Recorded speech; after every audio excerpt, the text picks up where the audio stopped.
In today's video, we are discussing Things Fall Apart, a very famous novel written by Chinua Achebe. Things Fall Apart was published in 1958. It was because of this novel that African writing in English appeared on the map of world literatures in English.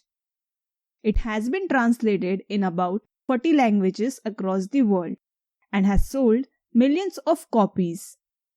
Its significance is not only as a great African novel, but a highly valuable resource as a part of the human heritage. Although Chinua Achebe wrote two more novels in continuation of Things Fall Apart to form a trilogy, yet Things Fall Apart remains a class apart. The other two novels in the trilogy are No Longer at Ease and Arrow of God. It is set in late 19th century in Igbo land, which is now known as Nigeria. Point of view is third person omniscient, and theme is struggle between change and tradition. And this story is about Okonko's rise and fall. It is both a tale of human relation and a commentary about foreign influence on local culture. Now the title. The title Things Fall Apart is taken from a line from W.B. Yeats' The Second Coming, a poem that describes the state of the world in the aftermath of World War I. Achebe, recognizing potential chaos in Nigeria's bid for independence from Britain, explored the theme in Yeats' poem, pressing questions about a world order broken by violence and dissent. Now, let's turn on to the main characters in the novel. The very main character is Okonko. He is strong Igbo leader, proud and hard-working Igbo, driven by need for respect. Okonko is a tragic hero as he brings about his own destruction, as we will soon see it. Next is Anuka, who is Okonko's father. He loves to play the flute and appears to be lazy, and his laziness brings shame to family. However, he is dead 10 years prior to the opening of the novel. Next is Voi. He is Okonko's oldest son. He struggles in the shadow of his powerful, successful and demanding father. His likings are different from Okonko's and resemble more closely to those of Anuka. He takes Christian name Isaac and is also seen rebelling and living his clan. Another character is Ekmefuna, a boy taken from Bino as compensation for murder.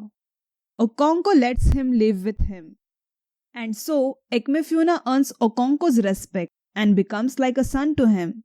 But his death brings guilt and shatters family of Okonko altogether. Next character is that of Ezinma. Ezinma is Okonko's favorite daughter. She is bright and a capable daughter, and therefore presents pride of father. She is the only child of Okonko's second wife, Ikwifi. She grows into a beautiful young woman, who sensibly agrees to put off marriage until her family returns from exile, so as to help her father leverage his socio-political power more effectively. Another is Oberika. Oberika is Okonko's confidant. Like Okonko, he has achieved status within the clan. He has multiple wives and children.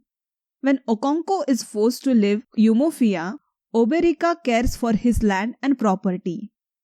Unlike Okonko, Oberika is more nuanced in his thinking and is able to express himself.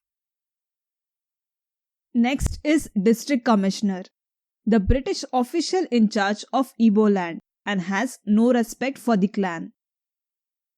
Another is Mr. Brown. He is the first white missionary to arrive in Umofia.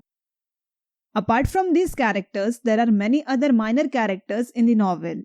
They will be explained in accordance with their appearance in the novel. Now, jump into the novel along me. At the time the novel opens, Okonko is a leader in his village, Umofia. Okonkwo has risen from nothing to a high position through his hard work and became a great man among his people. And he is a wealthy man with 3 wives, as shown here, and has barn full of yam, the staple crop. But it seems that Okonkwo is a man of short temper and has very little patience. Also, he has no respect for people who are physically weak. For example, take his own father, Anuka. As he is physically weak, Okonkwo does not give him the respect a son ought to give his father. To contrast between them, we see that not only was Anuka weak, but was also lazy and managed his household affairs very badly. However, like his son, Anuka too was a famous person. On the other side, as said earlier, Okonkwo was physically strong and known for his father and his strength as well as for his great musical qualities. But unlike his father, Okonkwo managed his household affairs well, because of which he became quite rich. Talking about Umofia, it is a cluster of village on Lower Niger and is a very powerful clan, having skilled experience in war, with great population, proud tradition, and advanced social institutions. Now, one day what happens is, a messenger named Izugo comes to inform resident of Umofia that wife of a person called Ogboife Udo has been murdered by people of Pino, which is neighboring village to Umofia. So, to avoid war, Bino chooses to compensate by giving a virgin girl and a young boy. This girl was to then replace murdered wife of Udo, and the boy, whose name is Ekmefuna, is said to be sacrificed. But not immediately. In the meantime, it is decided that he will be living with Okonkwo. So, time passes, and now it has been 3 years. During this time, he became like a part of Okonkwo's family, particularly Voi, Okonkwo's oldest son. He loves Ekmefuna like a brother. He also earned love of Okonkwo. However, Okonkwo never showed his emotions openly because if he does it, he will be considered a weak man. Further, there is this incident during Week of Peace, where Okonkwo accuses his youngest wife, Oijuga, of negligence. He severely beats her, breaking the peace of the sacred week. He makes some sacrifices to show his regret, but he has shocked his community irrevocably. Eventually, Oracle Ogboife Izudu calls for the boy's death, and a group of men take Ekmefuna away to kill him in the forest. Okonkwo is also one of them. He personally don't want to, but fearful of being perceived as soft-hearted and weak, participates in Ekmefuna's death, though clan elder advises him to not to do so. Ekmefuna was unaware of him being prey of the clan elders. As Okonkwo walked by his side, he felt secure. But suddenly a man hit him with a machete, and Okonkwo was too participant of this act. Even he guided the last machete, leaving the poor boy dead. However, after the event, he is spiritually shaken and broken, but he continues with his drive to become a lord of his clan. After this, there are instances suggesting he is constantly disappointed by Voi. On the other side, he has great love for his daughter Ezenma by his second wife Ekwefi. Ekwefi has borne 10 children, but only Ezenma has survived. At this juncture, Ezenma suddenly becomes ill with shivering. So, Okonkwo and Ekwefi fears that Ezenma too will die, but she recovers after Okonkwo gathers leaf for her medicine. Following this, the death of Ogboife Izudu is announced by the means of Ekwe, a musical instrument. Hearing the news, Okonkwo feels guilty because last time Izudu visited him was to warn him against not taking part in Ekmefuna's death.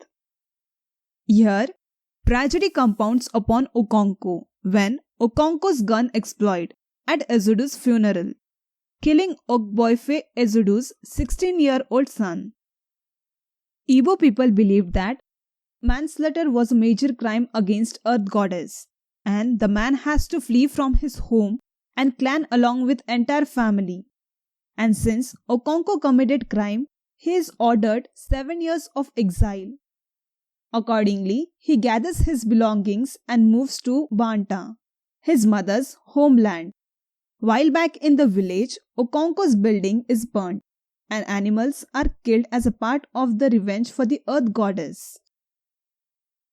At Banta, his uncle Echedu receives him warmly, and his mother's family treat them generously. They help Okonkwo to build a new compound of huts and lend him yam seeds to start a farm. Now Okonkwo is forced to start over again without strength and energy of his youth, but Echedu comforted him. At the end of second year of his exile, his friend Oberika, while visiting Okonkwo, brings a shocking news of Abam being a nearby village has been destroyed by the white men. And they also have powerful guns, and powerful enough to sell the African slaves across the sea. Then, about 2 years are passed, and white missionaries are already in Umuofia. The missionaries spread a religion that seemed mad to the Igbo people. However, with the time new religion gains momentum. Voi becomes a convert, and when Okonkwo learns of Voi's conversion, he beats him like anything. And in the grip of anger, Voi leaves home. Then the novel moves to the scene when Okonkwo has returned to Umuofia, since his 7 years of exile were completed. However, now he was a sad man, because he knew that he has lost his chance of taking the highest title of the clan. Also, the Umuofia he has left was different, and now a complete environment is experienced by him because of coming of white man's government.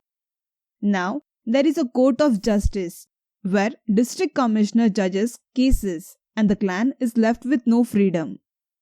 There is also a jail where African employees of white men were beaten mercilessly. Also, with the foreign exposure, the Umuofia clan has sadly changed. Seeing this, Okonkwo advocates to fight back the whites, but nobody from the clan forms his support. Next, Mr. Brown, the white missionary, ordered his followers to not to provoke the villagers, who has not still converted to Christianity. He believed to win people's heart indirectly, so he built hospitals and school, and also told them that if their children don't come to school and learn to read and write, then foreigners would come and rule them by serving as the district commissioner like Kotma. While Mr. Brown is successful to convince people, he failed to convince Okonkwo's mind. Soon, Mr. Brown grows ill and is replaced by Reverend James Smith, who strikes down Mr. Brown's policy of compromise and accommodation. He believes in open confrontation between evil and good. Now, during a religious gathering, a convert unmasks one of the clan spirit. The offense is grave, and in the response, the clan decides that church will no longer be allowed in Umuofia. They burn the church to the ground. Soon after this, the district commissioner asked the leader of the clan to come to see him for a peaceful meeting. Okonkwo is among them. The leaders that arrived are seized, handcuffed and thrown in jail, where they suffer insult and physical abuse. After their release from jail, the clansmen call a meeting to decide whether they will fight this injustice or try to live peacefully with the whites. During the meeting, one of the court messengers come to break up their gathering. Expecting his fellow clan members to join him in uprising, Okonkwo kills the court messenger, while other court messengers escape. And because the other people of his clan did not seize them, he realizes that his own clan is not willing to go to war. Following this, when district commissioner comes to arrest Okonkwo, he finds Okonkwo has hanged himself. He was left isolated and so he commits suicide. However, his fellow villagers refuse to even touch his body as suicide is sinful. In fact, he could not be buried as per normal customs and rituals. Hence, in this way, Okonkwo's tragedy gets complete. The commissioner, however, is writing a book about Africa and believes that the story of Okonkwo's rebellion and death will make an interesting paragraph or two. And he has already chosen the book's title to be The Pacification of the Primitive Tribes of the Lower Niger. And this is how the story ends. Now that we have known the story, it becomes clear to us that the novel draws attention to the cultural imperialism of the white man and portrays how community falls apart because of the collision between imperialist power and the local inhabitants. Along with this, novel's appeal lies mainly in Achebe's portrayal of the communal life, tradition, and society of the Igbos. Throughout the novel, Achebe has brought out to the readers Igbo society's treatment of women and children, and the customs, ceremonies, yam harvestings, so on and so forth. Therefore, we can say Achebe's novel provides an accurate picture of the African past and present life, with all its pains and puzzles. This brings us to the end of this video. Thanks for your patient listening and see you in the next one.